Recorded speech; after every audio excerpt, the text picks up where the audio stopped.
Get ready for the dictation. 10 seconds. 5 seconds. Start.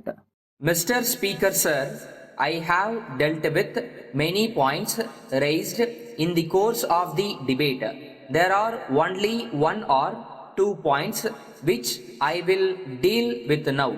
With regard to prices, it is necessary that they should come down. Only if the prices fall, we can be prosperous.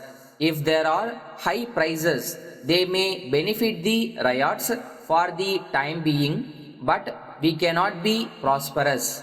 It is only when we have more production of food grains and low prices that we can have prosperity. So, if the prices are coming down, I am happy about it. It means that we are prosperous as far as food is concerned. With reference to sales tax, it was said that there should be no sales tax on food grains. I do not know whether those who say this knew how much of the food grains was taxed under the Sales Tax Act. I would like to point out that most of the produce is taken away by the producers and those who work in the fields.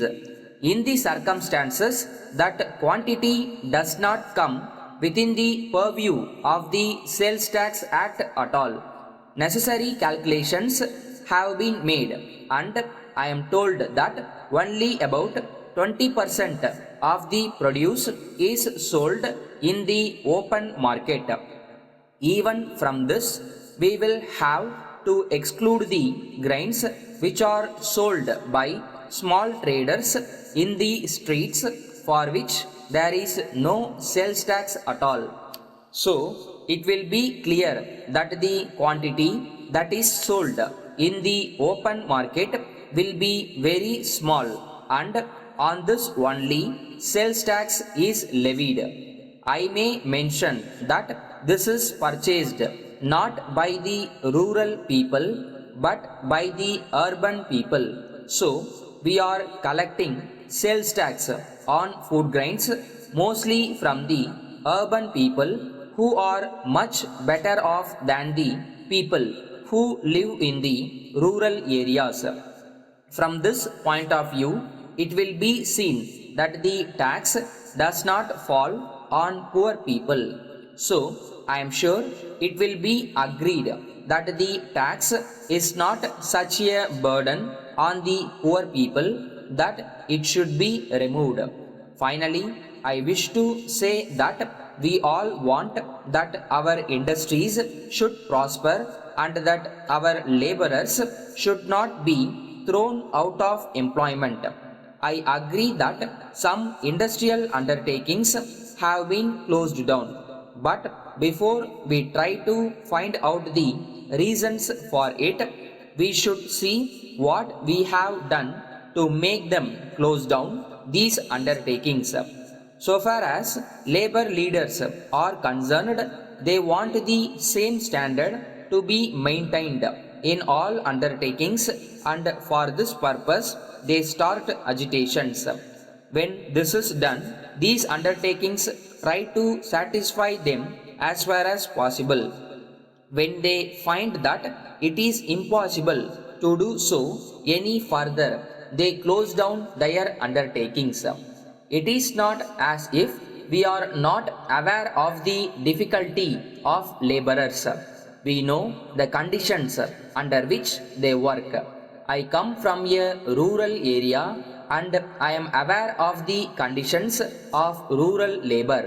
Taking into account what an agricultural laborer gets today, I can say that the industrial laborer can be considered to be a prince. But at the same time, I must say that industrial labor is working under peculiar conditions. It is a fact that political parties try to make use of industrial labor on account of their agitations from time to time. It is very difficult for the industrial undertakings to carry on their work. So, at some time or other, they are compelled to close down. Letter from Balu Silk and Textiles Company, Kolkata to Messrs. Jiva Brothers, Mumbai. Dear sirs, we have received the monthly reports of sales submitted by you.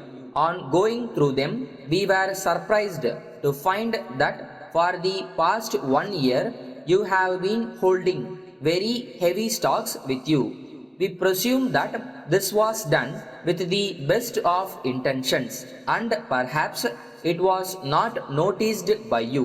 But at the same time, we request you to note that the average monthly sales during the past year do not justify the holding of such heavy stocks. We have no doubt that you will agree with us that holding of such heavy stocks locks up capital and we have to lose interest on capital. Further, we have to inform you that it also increases our expenses on burglary and fire insurance premium. You will appreciate that all these result in reduction of our profits. In the present circumstances, we would advise you to reduce your stocks as much as possible and as early as possible by taking all necessary steps in the matter. If necessary, you may even hold a sale at prices up to 10% below normal. For your future guidance, we would suggest that you may regulate your stocks suitably in such a way that you only hold stocks equivalent to about 2 months average sales and it would be unwise to cross this limit. Yours faithfully,